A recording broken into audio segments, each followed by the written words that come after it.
Hello guys! Ito na po ang second part ng aking video patungkol sa Mount Baker. Sa ngayon po, ang daming tao na pumupunta dito dahil summer ngayon.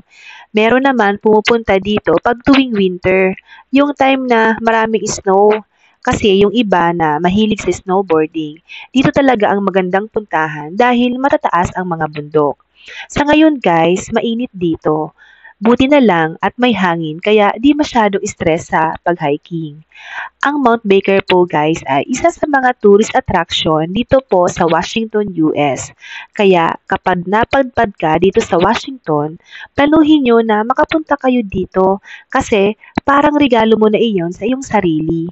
Kaya nga itong anak ko, kahit maliit pa, ramdam ko na excited din siya na ma-experience at makita ang magandang views dito po sa Mount Baker. First time namin na puntahan ito. Kaya nga po, sa bahay pa lang, todo research na ako sa mga pupuntahan namin.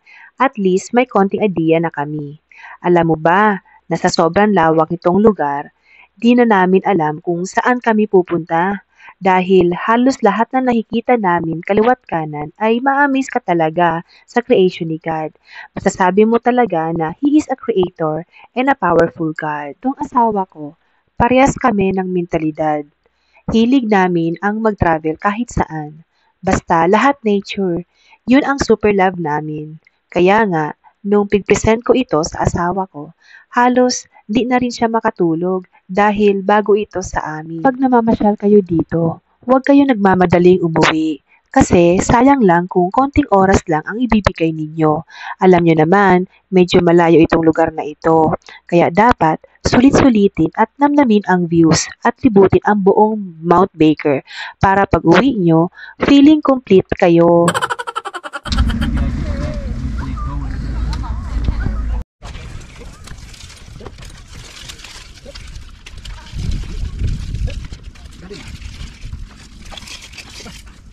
Quicker! Quicker!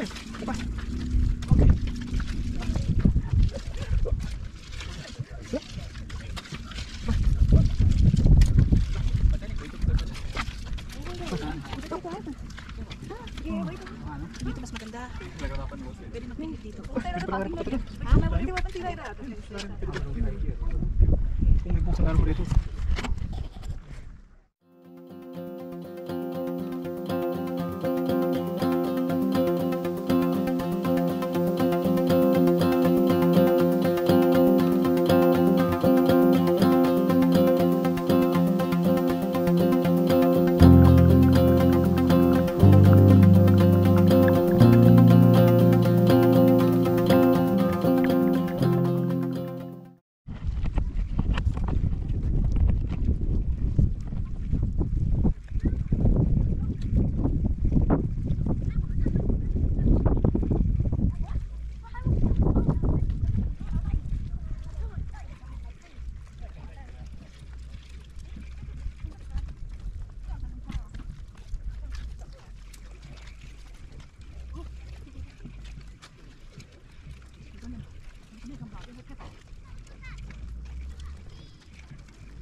May taas na dito.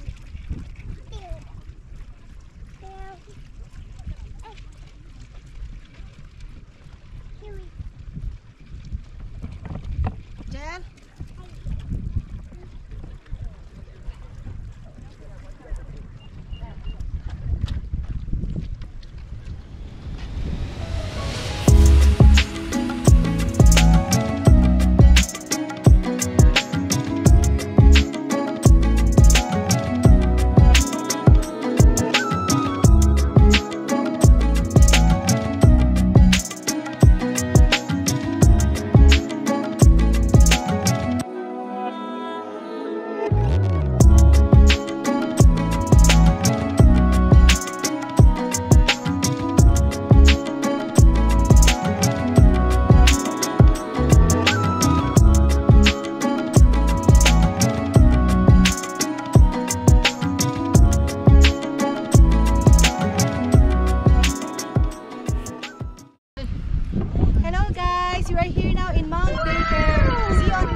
Medallas Vlog. Thank you. Thank you. Angel! Wow. Oh, saan ka punta, Jel? Nasaan ka ngayon? Mount Baker! Jel? Mount Baker? Uy! Good girl! Stand up. Good girl ang baby! Uy! Stand up. You're doing great! Stand up. Girl! Stand up. So alam nyo guys, yung Mount Baker, kung dito po kayo sa tuktok ng bundok, para rin po siyang Whistler, doon po sa Whistler. Gusto kong ipakita, lalakarin namin papunta yan. Yung si Baba ng bundok. Yan po ang gustong i-challenge si Mitchell, akyatin daw niya yung tuktok ng bundok. May tao dun eh. May mga tao din po guys doon na gumaakyat doon po sa tuktok ng bundok. Gusto rin namin, kaya lang alam mo na may baby kami, hindi pwede. Siguro pag malaki na si Angel, balikan namin ulit to. Yan. So yung Whistler, ito yung Mount Baker guys, para din siyang Whistler doon po sa Canada. Yan. Matataas din po ang bundok, tsaka may gondola. May gondola na rin po dito, pero parang ano pa, under construction pa. So parang peak to peak din. So the same din. Okay, so alam niyo, ang napansin ko dito, kahit nasa tuktok na kami ng bundok, mainit pa rin. Kaya kailangan talaga na mag-ano ka ng sunblock para hindi ka magitim.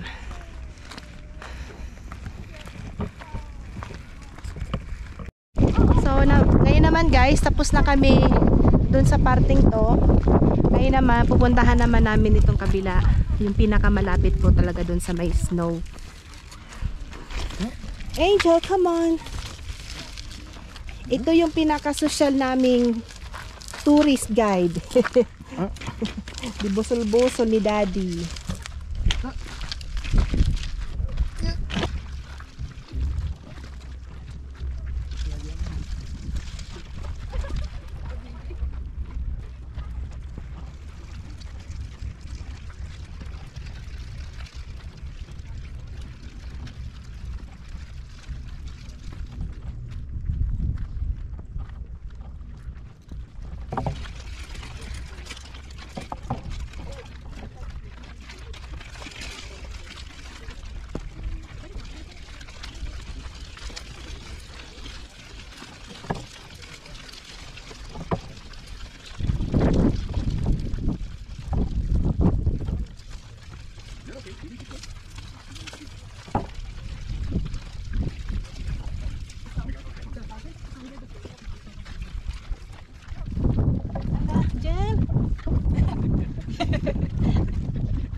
Grabe guys, nakakapagod. Pa-step kasi.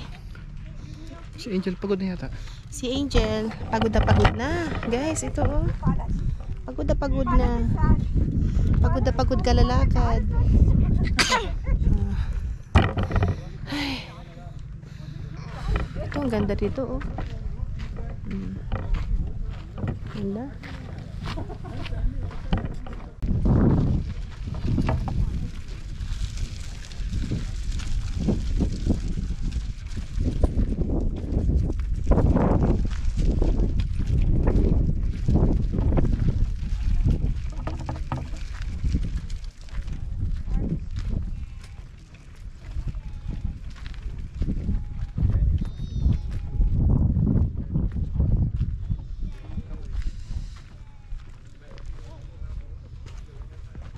Angel. Dad.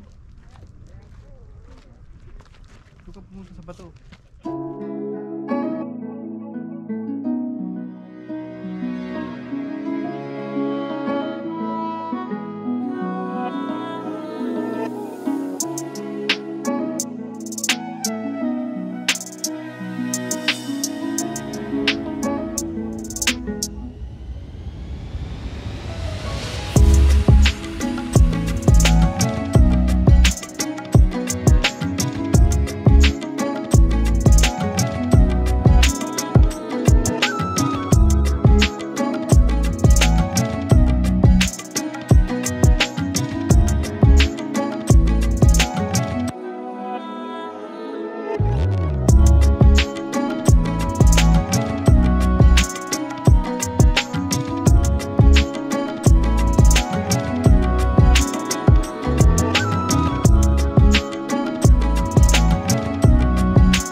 dito po ako ulit sa isa pang mataas na bato. Mataas na bundok. Nanginginig ang tuhod ko kasi sobrang taas na. At kung titingin ka po guys sa baba ay talagang nako, hindi ko alam kung maihi ko ano. Ay nako. Isa po kasi guys sa mga weakness ko ay yung heights talaga. Ay hindi ko talaga makita. Hindi ko talaga masilip para maihi ako, talagang sobrang ano taas. Okay, so puntahan naman natin guys yung dito kabila.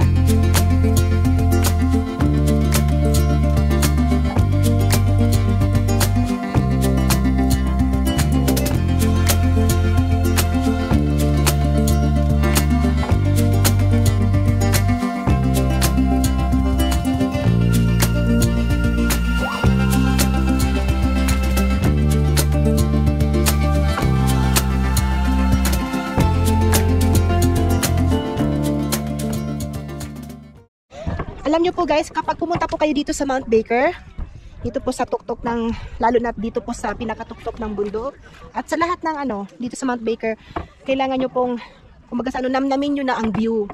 Kasi ito pong lugar na ito sa Mount Baker ay sasadyain talaga yung lugar kasi medyo malayo eh. Umabot din kami ng mga, siguro kulang-kulang 2 oras din na pagdadrive. Tsaka pataas po siya. Kahit mainit, okay lang yan, kahit mangitim. Basta importante eh, na-solve nyo yung pagpunta nyo dito sa Mount Baker. At saka syempre susunod hindi nyo na ito mababalikan kasi may iba naman kayong tourist spots na pupuntahan, di ba? Kaya dapat picture lang ng picture and don't forget your camera. Okay, dito naman tayo sa kabilang bundok.